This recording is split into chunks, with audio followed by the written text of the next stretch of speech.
Good evening and welcome to another episode of Boss Talk. I'm your host, Beverly Brister, and today I have the pleasure of speaking with Luis Crespo, businessman, philanthropist, father, and family man who's doing a great work here in our town of West Orange, New Jersey. He was also a panelist on my Art of Business workshop that I had during the Love and Unity Fest, Love and Unity Week last year.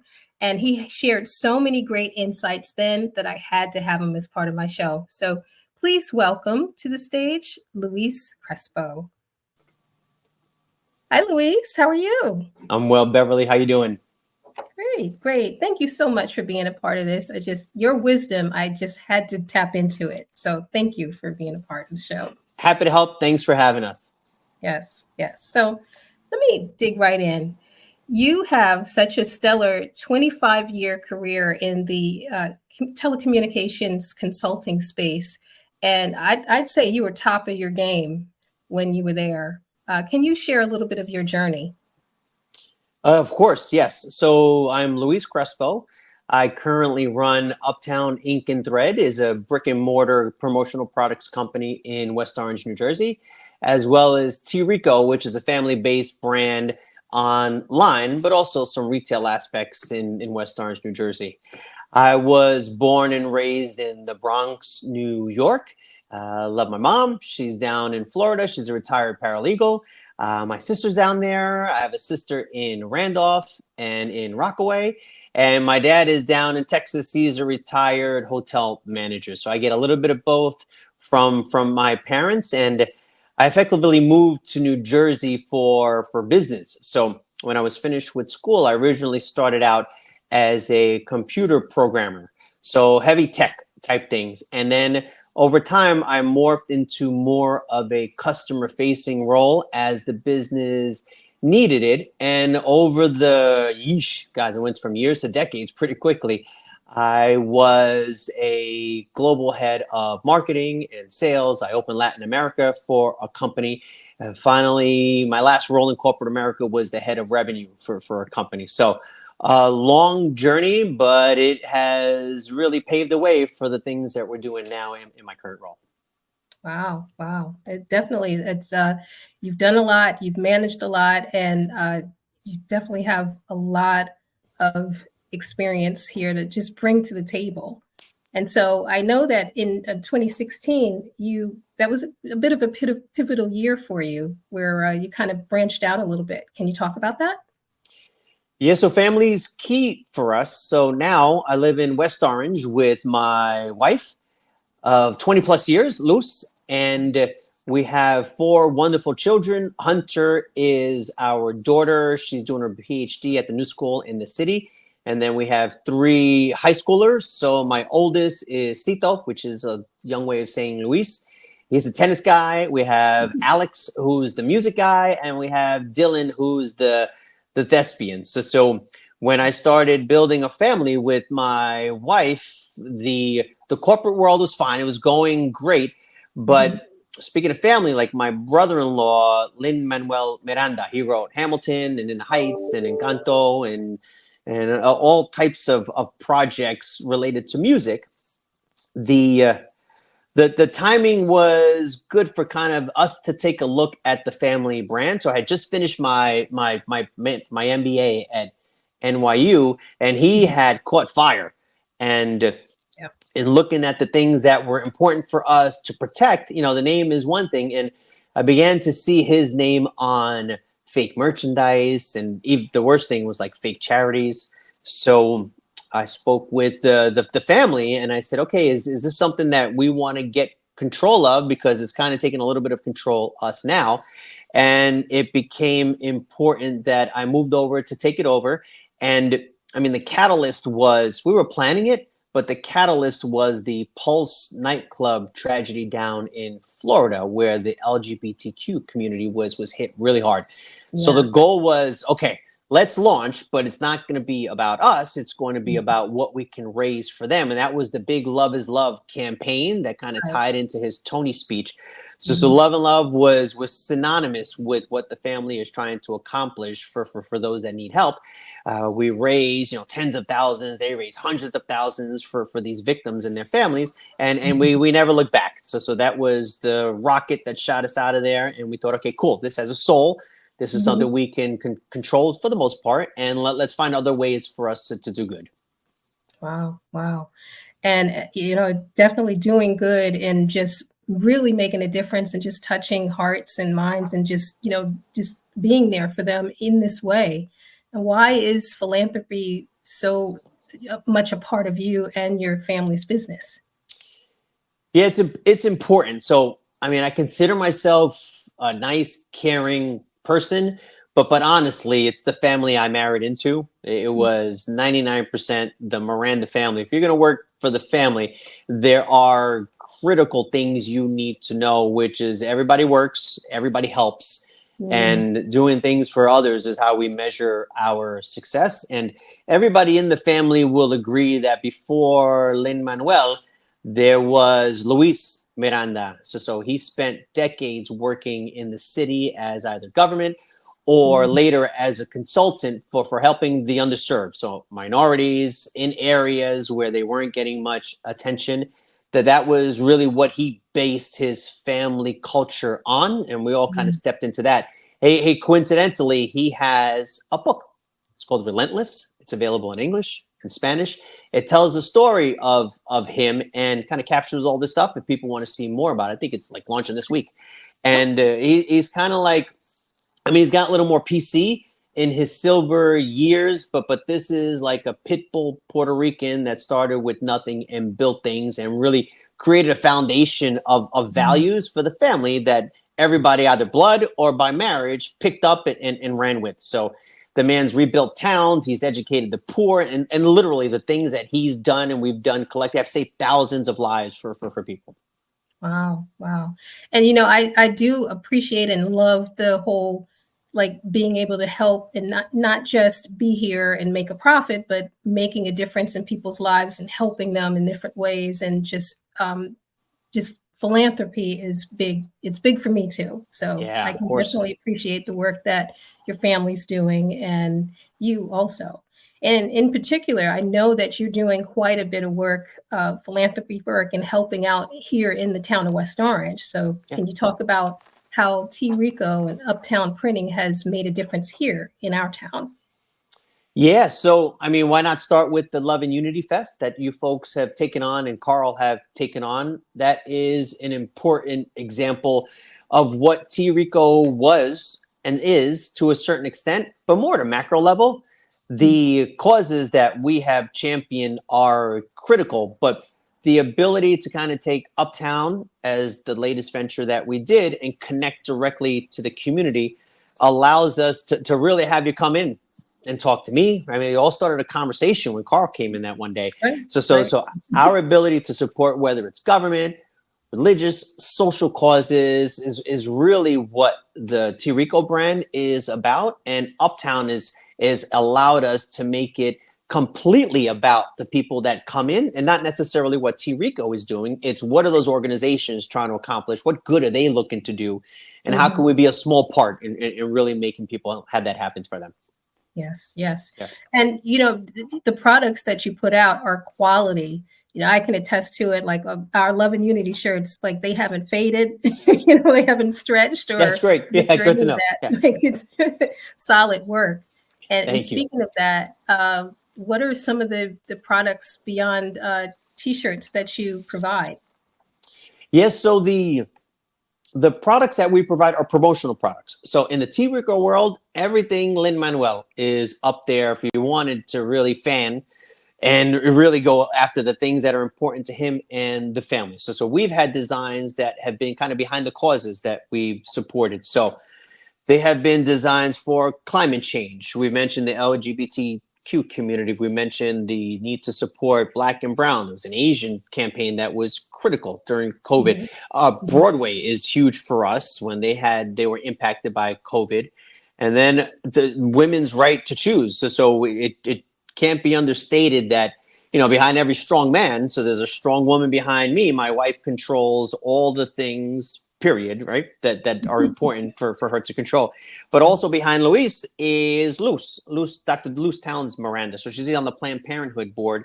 And she's just kind of another example for our daughter, for our sons to see as how things that you may not think affect you in the world are bigger than you think. So the need to support those things is important.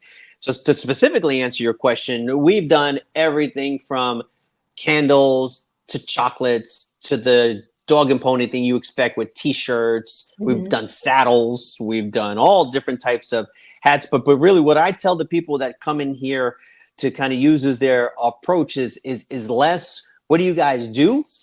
And more, here's what I need to be successful in this little micro project, which is the reason why I came in today, but then also in managing my brand. So we do fulfillment. We do packaging for people. We do everything that would really take them away from growing their business, because we kind of have to do it for T-Rico. So we've learned all the lessons, made all the mistakes, and we kind of apply that knowledge to these people so they can just focus on, some of these people are just one person shows, right? And that doing that as a business, Carl is master promoter. He's also the talent behind it. He needs you on the marketing and the graphics side. So wherever we can take a little piece and make it easy for them to be successful, that's where our promotional products fit in. So ultimately, the last two things like banners and business cards, really just think of how you get your message out there. We help people create these things, or they got great ideas that are already created. We just put them on products that work for them pretty quickly.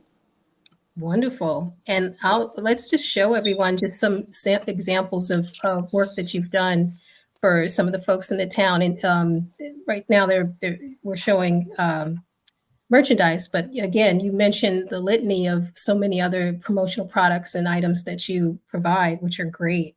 And again, love the quality. They're not just staged and smiling. They really do love the product, because I've seen them wear it through town, and I've seen your work around town all over. Thank you. Definitely.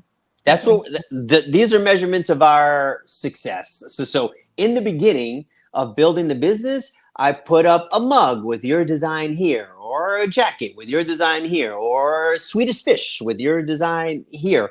And it was quickly boring for me, because anybody can put stuff up there that's branded. But look, that's the Step Team, right? They took first place in Brooklyn. Like I almost don't even care about the hoodies. I'm honored that they have it.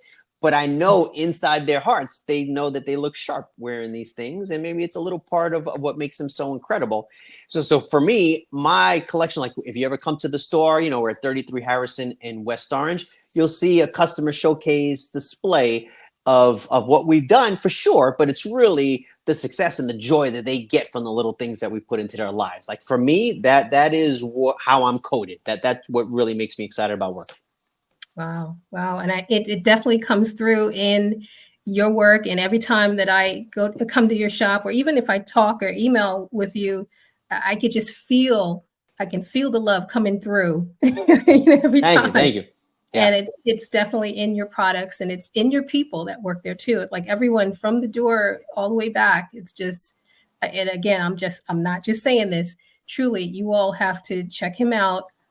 Check out the website, trico.com. Also on his Instagram, uptown_trico.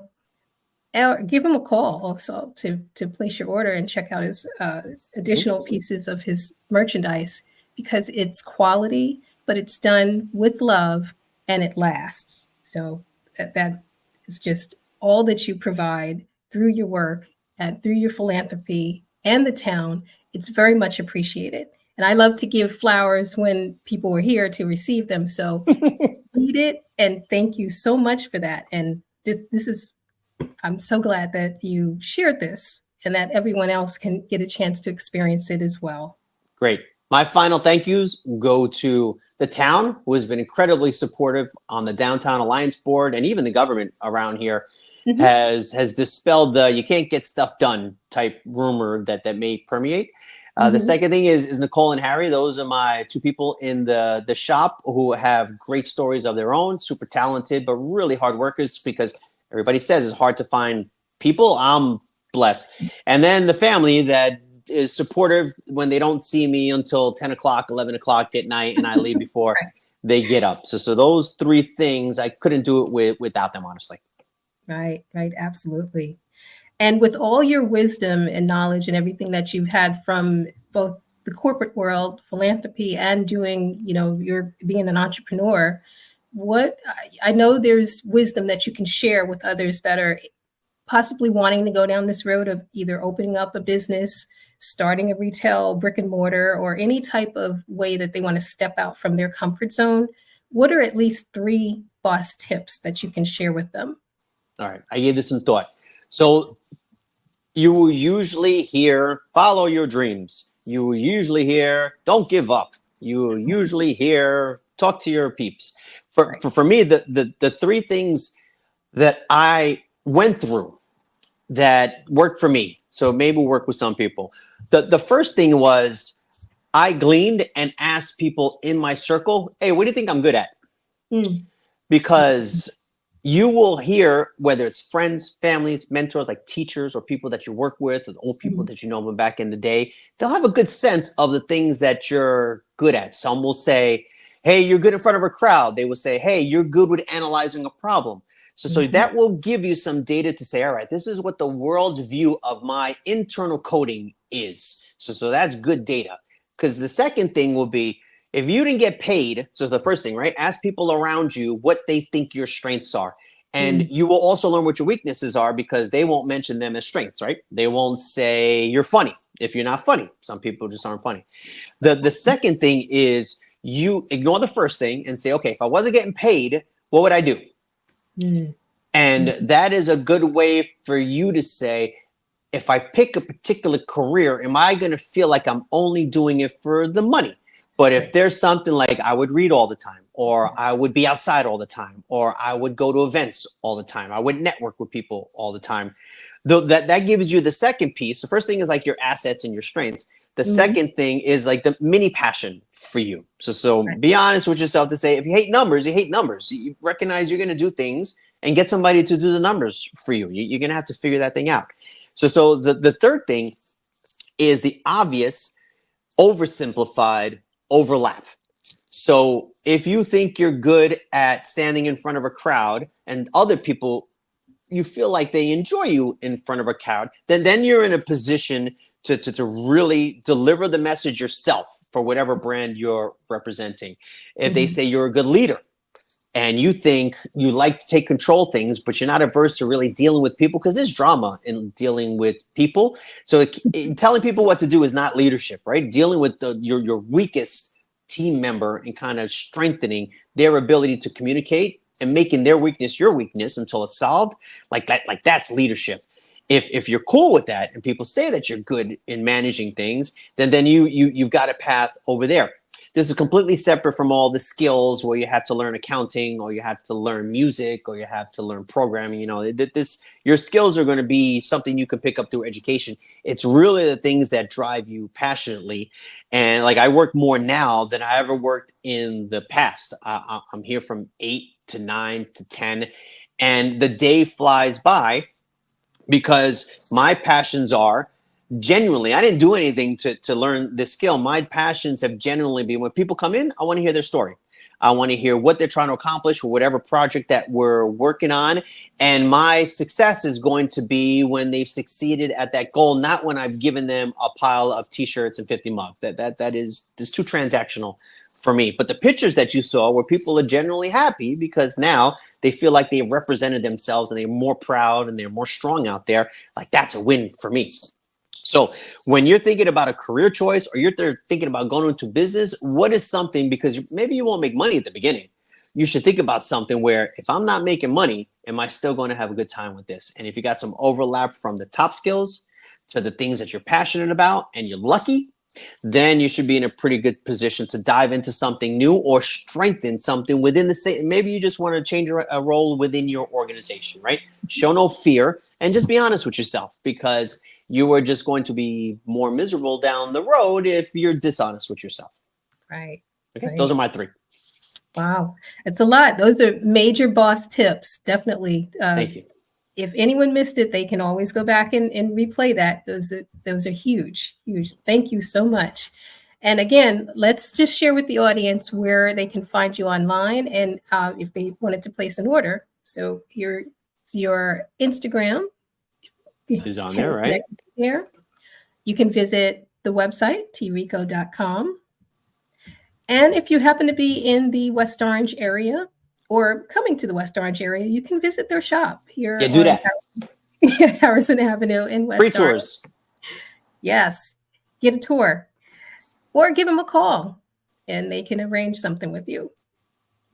So, Luis, thank you so much again for being part of the show and sharing your wisdom and just doing all that you do for West Orange, for just people in general. And definitely appreciate you. Thanks to you too, Beverly. I appreciate it. All right. Thank you.